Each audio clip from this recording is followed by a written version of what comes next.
Hello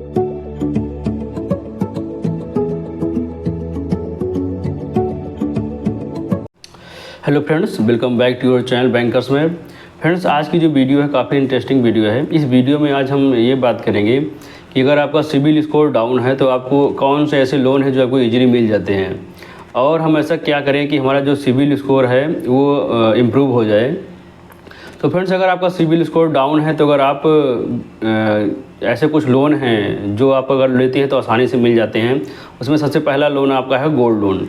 अगर आप gold loan के लिए अप्लाई करते हैं तो उस केस में आपका सिबिल तो निकाला जाता है, बट वो सिबिल ज़्यादा मायने नहीं रखता, क्योंकि आप अपनी गोल्ड की ज्वेलरी रख के आप अपना लोन लेते हैं।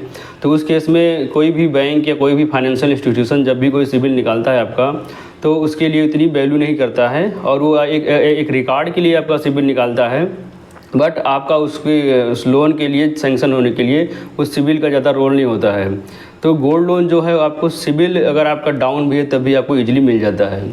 सेकंड लोन क्या आप कह सकते हैं कि आप मान लीजिए आपकी कोई फिक्स डिपॉजिट आपके पास है, या आपके पास कोई आपका पोस्ट ऑफिस में कोई सेविंग आपका है, जैसे किसान विकास पत्र हो गया, NSC बॉन्ड हो गए। अगर ये सब सिक्योरिटीज़ दे के आप कोई उस पर लोन लेते हैं तो उस केस में भी आपका जो सिबिल है वो ज़्यादा मायने रखता है और आपको उस पर ईजिली लोन मिल जाता है। अगर बैंक की कोई FD है, अगर आप उसको बैंक में एक लोन होता है जिसमें अगर आप अपनी FD को देते हैं तो उस पर आपको 90% के आसपास लोन हो जाता है, और उसमें इंटरेस्ट रेट भी काफ़ी कम होता है। तो अगर आप उस FD पे अपना लोन लेते हैं तो उस FD पे भी अगर आप लोन लेते हैं तो आपको उसमें सिबिल ज़्यादा कोई मायने नहीं रखता, और आपको सिबिल के अगर ख़राब भी है तब भी आपको लोन मिल जाता है। और अगर आप इन लोनों को टाइमली रीपे करते हैं तो आपका जो सिबिल स्कोर है वो काफ़ी इम्प्रूव भी होता है। फ्रेंड्स, अगर आपका सिबिल स्कोर डाउन है तो उसके लिए आपको ऐसा क्या करना चाहिए कि आपका सिबिल स्कोर इम्प्रूव हो जाए।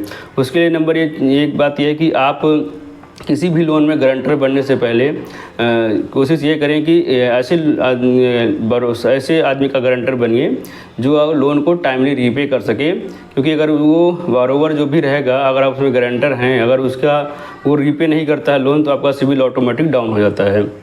तो कोशिश ये करिए कि गारंटर किसी ऐसे आदमी का बनिए जो टाइमली लोन को रीपे कर सके। सेकंड चीज़, अगर आपका सिबिल डाउन है तो उसके लिए आप कोई एक क्रेडिट कार्ड अप्लाई कर लीजिए। क्रेडिट कार्ड अप्लाई करने के बाद आप उस क्रेडिट कार्ड को यूज़ करिए और टाइमली उसकी जो EMI है और उसका जो भी ड्यूज़ है वो पे करेंगे तो आपका सिबिल स्कोर इम्प्रूव हो जाएगा। आपके पास जो भी कोई लोन हो तो आप उसको कोशिश ये करिए कि उसकी EMI ड्यू ना होने पाए। अगर आपकी EMI उसमें ड्यू होती है तो आपका सिबिल स्कोर डाउन हो जाता है।